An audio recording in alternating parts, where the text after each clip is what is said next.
Hello, Cancer, Sun, Moon, Rising, Venus signs. Kamusta kayo? Sana po ay nasa mabuti kayong kalagayan. Welcome back po sa Star Tarot. Kung bago kayo dito, welcome din kayo. Thank you sa inyong support. I truly appreciate it. God bless you all, Cancer. Una mensahe ninyo, Knight of Pentacles. Ayan. So, ang iba sa inyo dito, Cancer, maybe you are taking action towards prosperity, no? Maaaring nag-iisip kayo dito kung papaano ninyo pa mapapagrow ang inyong, sorry po, nagalaw ang camera. Iniisip ninyo siguro ngayon kung papaano pa ninyo mapapadami ang inyong pera, how you'd be able to grow your money, kaya maaring nagko-consider kayo mag-invest, maaring ganon, no? At ang maganda rin dito, Cancer, kasi kung ano man itong iniisip ninyo, you are not taking a hasty move, no? Talagang, ano ito, yung parang pag-aaralan nyo muna, diba? Magiging sigurista kayo, no? Hindi kayo basta-bastang bibitaw ng pera dito na mag-i-invest kayo, kundi pag-aaralan ninyo ito. Titignan ninyong maigi ang sitwasyon na ito before you to take action, no? We have 7 of Wands. Ayan, so there are challenges na maaaring may mga challenges na maaaring kakaharapin or kinakaharap kayo sa ngayon, and that could be related to money, no? Maaaring related sa pera ito, Cancer, na challenges na kinakaharap ninyo sa ngayon. Possible din na meron ditong mga challenges pagdating naman siguro sa pakikisama ninyo sa mga tao sa paligid ninyo. Maaaring may mga tao ditong hindi nagugustuhan, no, kung ano ang mga ginagawa ninyo. Feeling ko dito, ano kayo, someone is planning or thinking to take you down. Siguro naiinggit ito sa'yo. Siguro nasa magandang posisyon kayo ngayon sa trabaho, maganda ang kita, successful kayo in a way, maaring ganon. Kaya may mga tao na iinggit sa'yo, no? Kaya 'di ba, out of inggit, yung mga tao na 'yan nakakapag-isip ng hindi maganda. No? So maaring merong ganong sitwasyon ng iba sa inyo rito.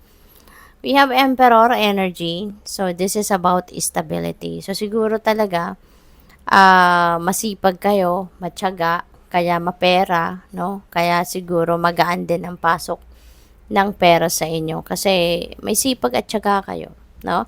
Maaaring nasa isang posisyon ka din sa trabaho na baka nasa managerial position ka. Baka isa ka ng manager, boss, supervisor, mga ganon. Kaya, may mga tao talaga sa paligid ninyo na hindi maiwasang mainggit sa inyo, no? So, maaaring ganon.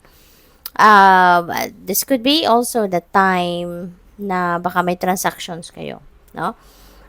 With people of authority. Baka meron kayo mga consultations na gagawin sa mga, ano ninyo, sa mga mas nakakataas sa inyo, maaaring ganon. Or maybe meron kayong kakausapin dito ng mga leader. Maaring ganun din, no? This could be promotion for some of you, Cancer. Baka mas tataas pa ang inyong posisyon sa ngayon sa trabaho. We have 2 of Wands. Ayan, so this is partnership. Maaring merong mga may collaboration na maaring mangyari dito. Friendship, new friendship, no? Maaring ganun. Or business partnership, no, collaboration sa trabaho, sa task na binigay sa inyo, maaaring gano'n. This is also planning stage, no? So, siguro meron din kayo mga plans related dito, no, kay Knight of Pentacles energy. So, siguro nagpaplano kayo kung saan kayo mag-i-invest, magne-negosyo, paano kayo magpapadami ng pera, no? Maaaring yun ang pinagpaplanuhan ng iba sa inyo. We have 3 of Wands. Ready na kayo to implement, no? So, siguro, kahit papano, nabuo na sa isip ninyong strategy rito on how you are going to, to grow your money or kung ano pa ang inyong gagawin. Anong endeavor dito ang sisimulan ninyo, siguro planchado na din yan. Kaya ready na rin kayong i-implement ang plano ninyo. Ang maganda rito kasi maswerte kayo sa ngayon. Maganda rito, good luck and good fortune are on your side. Kaya kung ano man ang sisimulan ninyong bago rito, you can expect success, no? Or magiging smooth sailing ang ano ninyo, ang journey ninyo diyan. Kaya napakaganda. Meron din pagbabiyahe na napipintong gawin kayo, Cancer. You are also going to travel, no? Somehow, sa ngayon. We have Nine of Pentacles. Yan. So, dito, sa Nine of Pentacles, this is prosperity energy. This is an abundant energy. Kaya meron kayo ditong mga perang makukuha and that is going to bring forth financial freedom and financial comfort sa inyo. Maaaring ito na yung simula ng pagpasok ng inyong kaperahan. Tuloy-tuloy na inflow of your prosperity and abundance. Maaari din na makapagsimula na kayo dito na makapag-establish ng inyong financial future dahil sa mga perang paparating, no? Ito na yung ano ninyo, ito na yung bunga ng inyong pagsisikap. This is you reaping the rewards of your hard work, Cancer.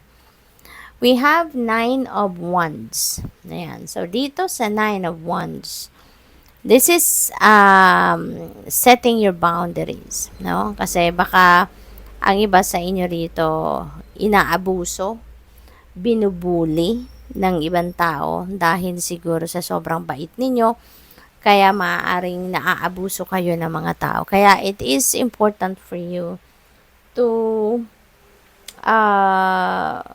establish, no, your healthy personal boundaries para alam mo lang din kung hanggang saan mo lang ito tolerate ang mga sinasabi or ginagawa ng mga tao sa paligid ninyo. Okay? Kailangan ninyo na magpakatatag kasi hindi madali ang mag-say no. Diba? Hindi madali ang mag-refuse.